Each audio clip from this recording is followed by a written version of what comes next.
বঞ্চিত হব, ওইখানে লড়াই করব, লড়াই করব।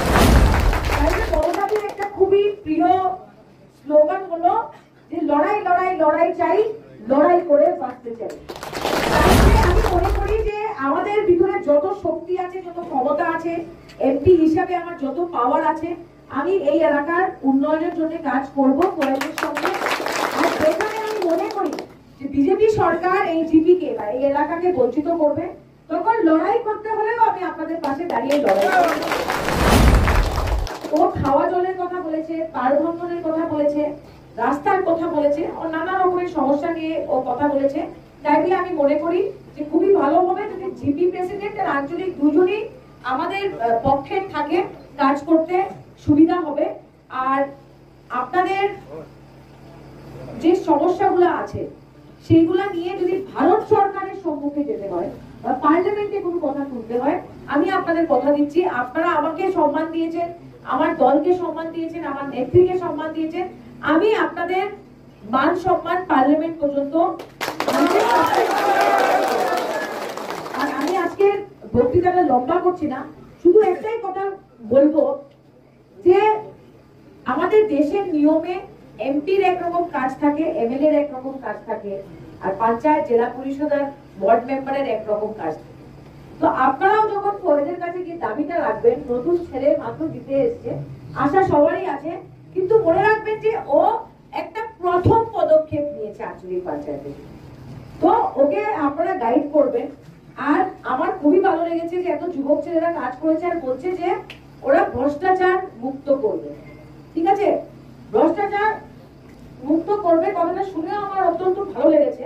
এবং যদি কেউ বলে যে এখানে কোনো কেলেঙ্কারি হয়েছে বা ফয়েজের এখানে কোনো প্রবলেম হচ্ছে, কান দিয়ে দেখবেন না, চোখ দিয়ে শুনবেন না, লাগলে ফয়েজকে জিজ্ঞেস করে দেবেন যে তোমার নাম দিয়ে এটা হচ্ছে বা সেটা হচ্ছে, এটা সত্যি কিনা। তাই বলে আমার বিশ্বাস যে আগামী দিনে আমরা ভালো কাজ করতে পারবো। এবং ফয়েজ একটা সুন্দর কথা বলেছে যে দিদি করিমগঞ্জে তৃণমূল কংগ্রেসের সংগঠনকে আরো শক্তিশালী করতে হবে, সেটা সেই সাহায্যটা আমি আপনাদের কাছে চাইবো। আরেকটা কথা বলি যে আজকে দরং জেলাতে যেখানে দিলীপ সাইকিয়া ভারতীয় জনতা পার্টির রাজ্যের সভাপতি আছে, ওইখানে আরেক যুবক, ওর নাম আফজার আলী, ও কিন্তু 1200 ভোটে এজিপি কে হারিয়ে তৃণমূলের ঝান্ডা লাগিয়েছে। তো আমরা দরঙে একটা এপি জিতেছি, আমরা কাছাড়ে একটা এপি জিতেছি, আমরা করিমগঞ্জে একটা জিতেছি, আমরা কামরূপে আরো 2টো জিতেছি, আমরা 5টা আঞ্চলিক পঞ্চায়েত জিতেছি। তো তৃণমূল কংগ্রেস খাতা খুলেছে এখন। আমরা আগামী দিনে এমএলএ ইলেকশনে জোরদার লড়াই করব। আরেকটা কথা হলো, মানুষ ভোট দেওয়ার জায়গা পাচ্ছে না, বুঝছি তো, না কেউ নাই বলে কংগ্রেসকে দিচ্ছে, ওরা টিকিট বিক্রি করছে, যা ইচ্ছা করে, তবুও মানুষ বুঝতে পারছে না ভোটটা কোথায় দিবে।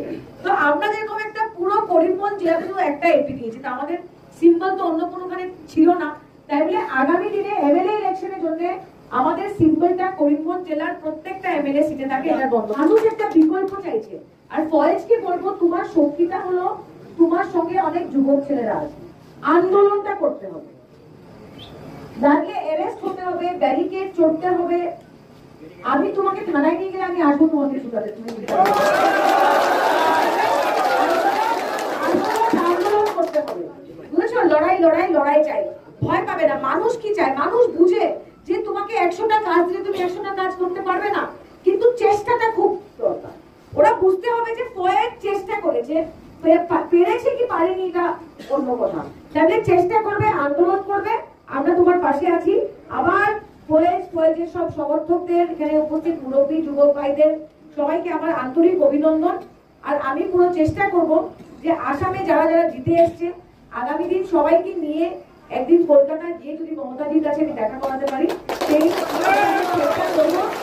আর আমি আশাবাদী যে আপনারা আমার পাশে ছিলেন আর আগামী দিনে থাকবে। ধন্যবাদ, নমস্কার।